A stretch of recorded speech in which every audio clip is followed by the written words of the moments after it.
Hello, good afternoon mga ka-viewers. Magluluto ako ng arnabit tawag nila dito. Ilalagay ko sa oven yung cauliflower na na-slice ko at na-sprayan ko ng nilagyan ko ng mantika yan Yan. Kung wala kayong spray na mantika, pwede ninyong gamit ninyo ito brush na back to back na iba-brush ninyo, lagyan ninyo ng mantika. Yan Yan, ilalagay ko to sa oven at saka kapir naman, yan yung potato. Na i-fry ko na lang yan kasi gusto nila ito gagawin lang ng sandwich at lagyan ng sauce na salsa. Yan Ito na ilalagay ko dito sa oven. Yan. Ilalagay ko sa oven.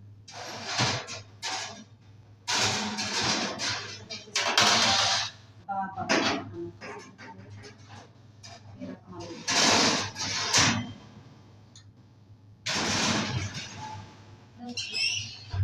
ko na sa oven. Yan. Thank you for watching mga ka-viewers. Maraming salamat. God bless us. Viewers, ito na yung nailagay ko sa sa oven. Yung na-slice ko na cauliflower. Yan yan. Nilagay ko lang ganyan lang sa strainer para yan para yung mantika. At saka ito yung fried din na French fries. Yan, French fries yan. At saka ito yung Lebanese brown bread. Yan ilalagay nila dyan.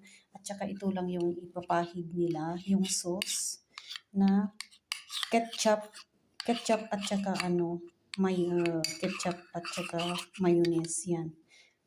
Sa akin naman, ito sa akin yan. Ito yung rice at saka yung vegetable, puro yan vegetable, walang karne. Yan.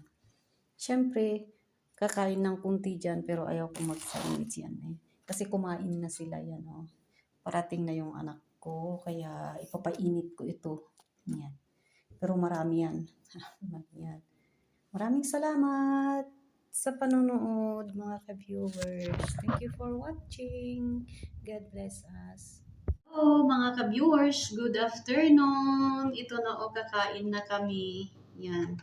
Ito na yung nalagyan ko na yung pritong French fries. Tapos ito yung nilagay ko na din itong yung pritong yung nasa oven na oven ko na broccoli. Yan ganyan. Nilagay ko na dito sa bread.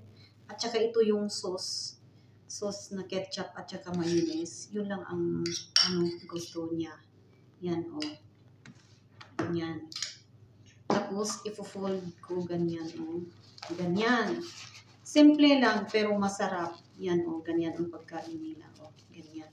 Ito, yan na sandwich. Yan na, Ivy.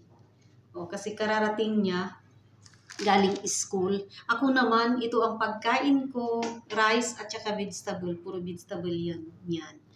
At saka, iano natin ng fresh juice. Yan Yan. Yan. Thank you for watching, mga ka-viewers. Kakain na tayo. Don't forget to like and subscribe. Thank you. God bless us.